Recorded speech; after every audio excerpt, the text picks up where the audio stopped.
Welcome, and today we're going to have a little look at the city of Detroit, Michigan. It was settled in 1701 by French colonists, founded as a New France fur trading post. Industrialization drove it into becoming a world-class industrial powerhouse and the fourth largest American city by 1920, due to the auto industry. It held that standing through the mid-20th century.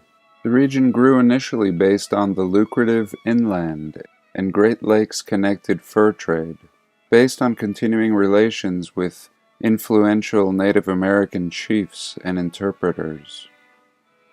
The British census counted 2,000 people in Detroit in 1760. 2,000 people. But the population dropped to 1,400 by 1773. During the 19th century, Detroit grew into a thriving hub of commerce and industry. After a devastating fire in 1805, they devised a street plan similar to the design of Washington, D.C. Monumental avenues and traffic circles were planned to fan out in a radial fashion from Campus Martius Park in the heart of the city. This was intended to ease traffic patterns, and trees were planted along the boulevards and parks.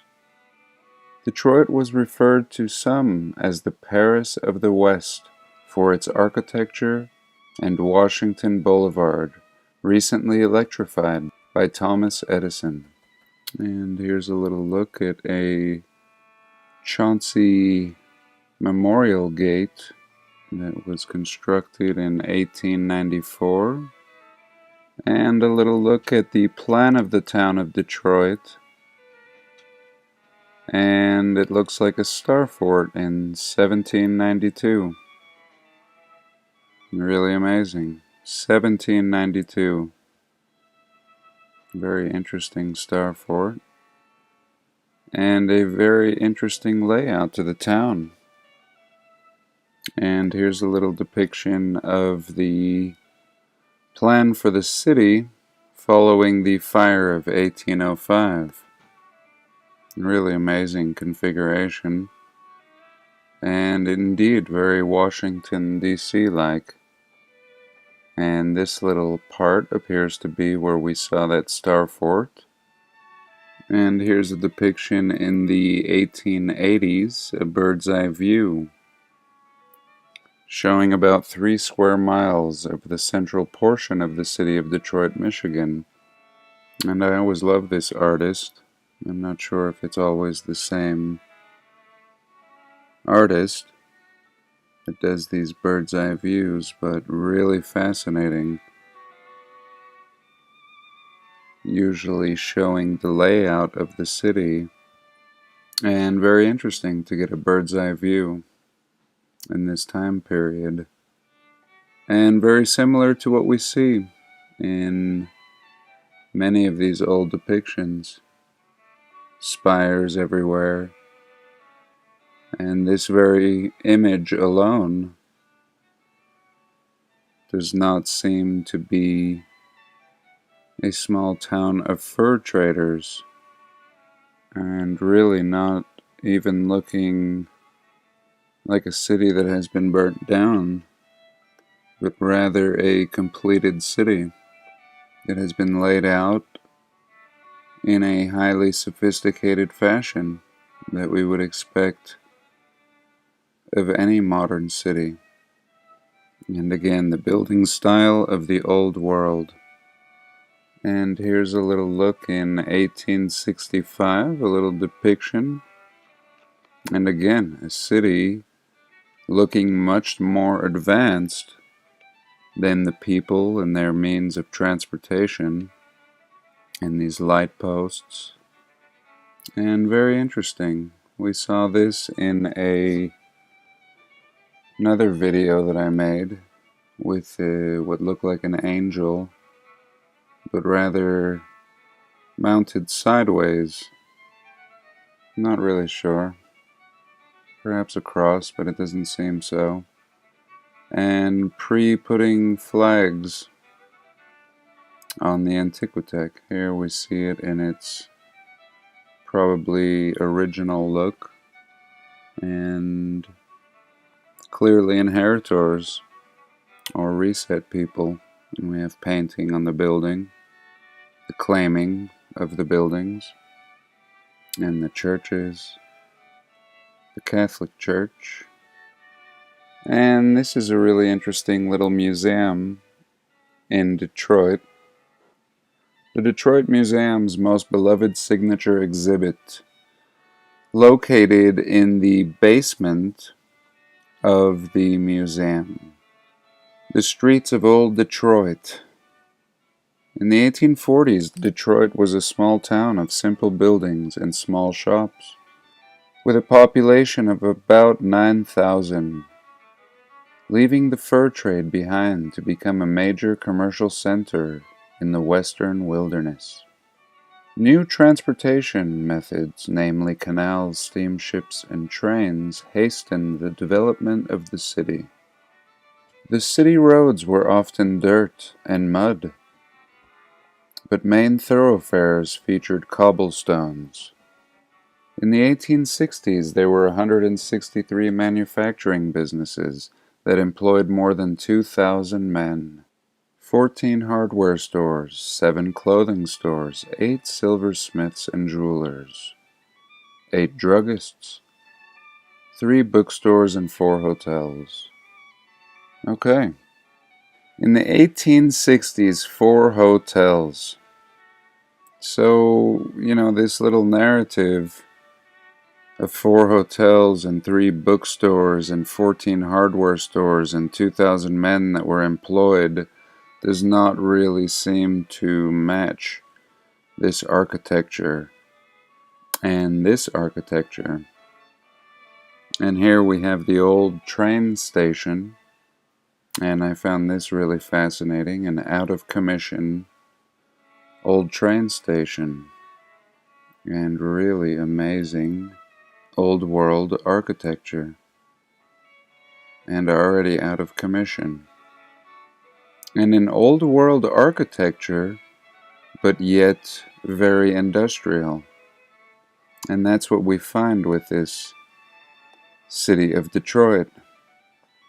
And we see a city and a narrative of this booming town, and then in a very short time, within our lifetime, a degradation of this city.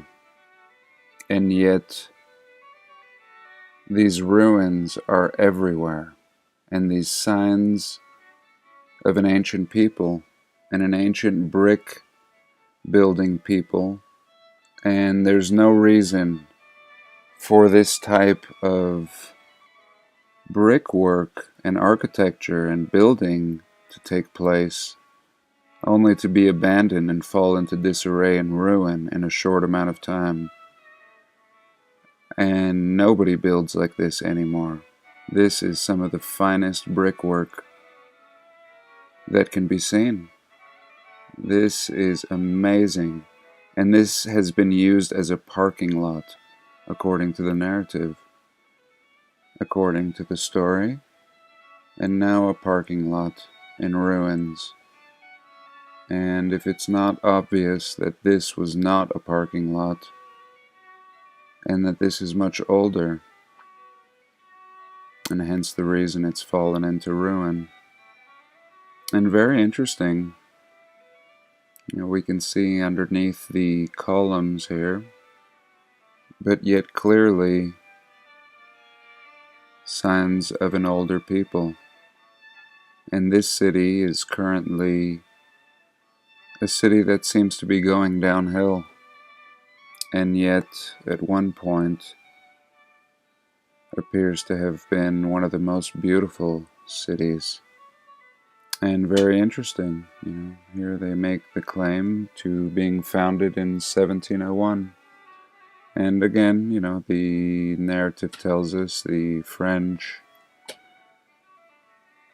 were originally here, but this This doesn't make any sense. And this building was leveled here. That would be the old city hall. And here's another look at the old city hall. And just a remarkable, remarkable city, just like any of them, and does not fit the narrative whatsoever. And several photos of this building being demolished, and yet not a single photo of it being built. And here's a partial demolition. Demolition photos. Old City Hall. And really a remarkable building. What good reason could be given to destroying a building like this? This should be a prize of any city. And here was a little blog that I found, sharing some old photos of Detroit. The ruins of Detroit.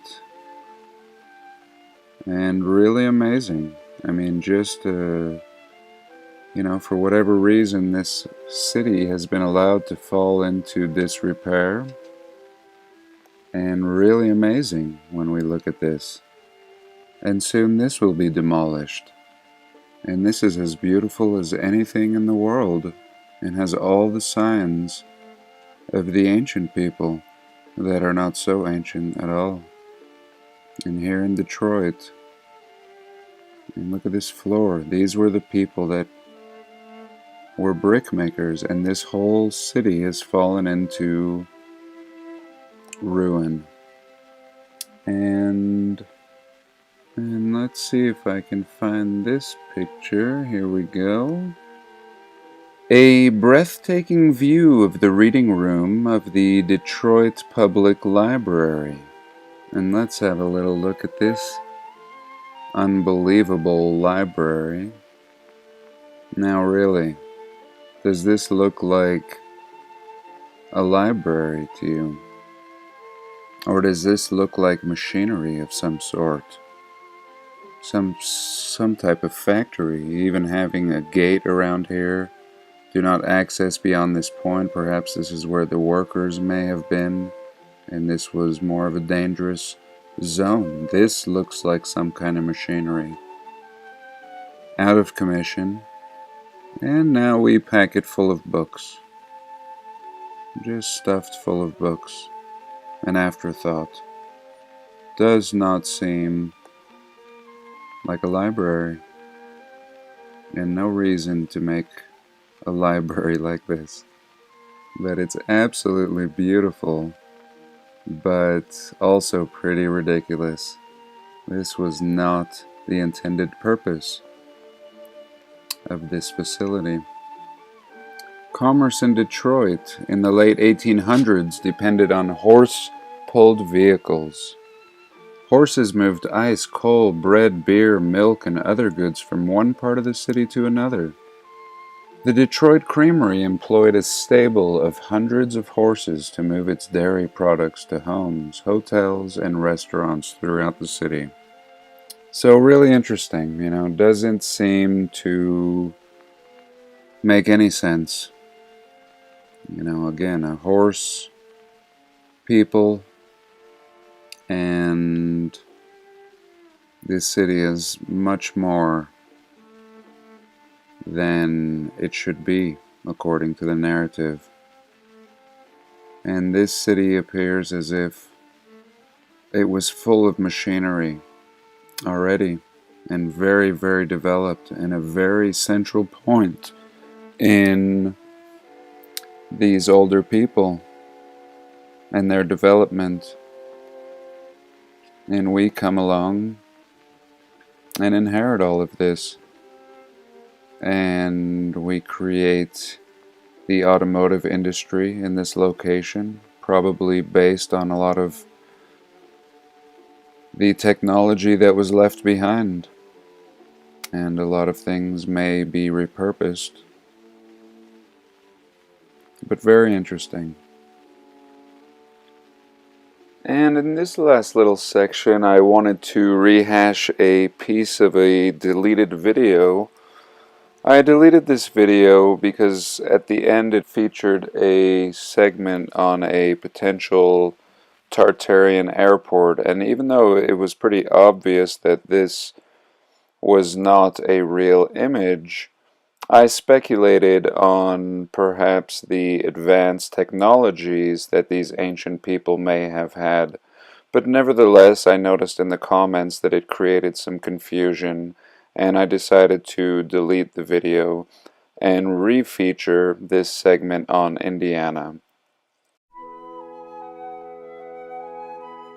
We're going to explore a very underrated and very underestimated city and state. Indianapolis in Indiana. And we see this amazing detail in this old architecture. But I really wasn't looking at the architecture here, but rather this monument and even the ornamentation around this monument. Some of the most amazing ornamentation I've ever seen for what appears to be a light post and a water feature all at the same time. And this monument that I was looking at is called the Soldier and Sailors Monument, similar to what we were looking at in Ohio, another Soldier and Sailors Monument. But this one is in the center of Indianapolis. And I'll give you a little look. And here is Indianapolis. And we'll zoom out. So here we have Indiana and Indianapolis just due south of Chicago. Then we have our Ohio straight east of here. And how very interesting, that we've obviously looked at amazing what appears to be older civilization that lived in Chicago, also in Ohio, Cleveland, really amazing. And here we see this in Indiana. And just looking at the roads, which I believe are much older, and we have just recreated and repaved not only the roads, but everything, just standing on the shoulders of giants. And here what we can see is that this is the Mecca. All roads intersect across states. I mean, this is clearly an intersection point. Major center here. And we zoom in, and exactly at these crossroads, and exactly where these crossroads meet, is this monument. And very interesting. In America, we don't give much credit to Indiana or Indianapolis. I mean, yes, it's a major city, but not really anything that would attract the attention of the masses. Seemingly what is an ordinary state, probably not much tourism, and yet what we can see is that there was clearly something else going on here. Now let's just have a little look at this monument in an older photograph, and really not much has changed. In present times it seems as if there are little water features. So yes, we see what appears to be little fountains underneath these light posts now, but really amazing. And not only is this monument or obelisk just absolutely amazing, and you see back in this time it does not appear as if it was gold plated like we see in the current Google Earth image that we were just looking at. And this city is absolutely amazing. And again, this was the center point of several states and distance. And look at this glorious architecture. Every part of it. Look in the background here, and this whole strip here. Just completely blown away is what I am. Look at this place. Antiquitech, and there was something else going on here. They tell us it's a 284-foot neoclassical monument built on Monument Circle, a circular brick paved street that intersects Meridian and Market Street in the center of downtown Indianapolis. It was designed by German architect Bruno Schmitz and built over the period of 13 years, between 1888 and 1901. Design and construction. They tell us that there was a contest held, and they solicited 10 architects to submit sketches. Notices were placed in leading newspapers in the United States, Canada, England, France, Germany, and Italy to encourage others to submit their ideas. They're telling us that they actually had a contest and sent word about this contest out in newspapers all the way to France and Germany and Italy, just to find people to even apply to build or design this monument in Indiana in the late 1800s. And eventually it was awarded to this Bruno Schmitz, known in the early 20th century. The cornerstone was laid in 1889 inside a copper box contained, among other items, and absolutely amazing that this has been preserved.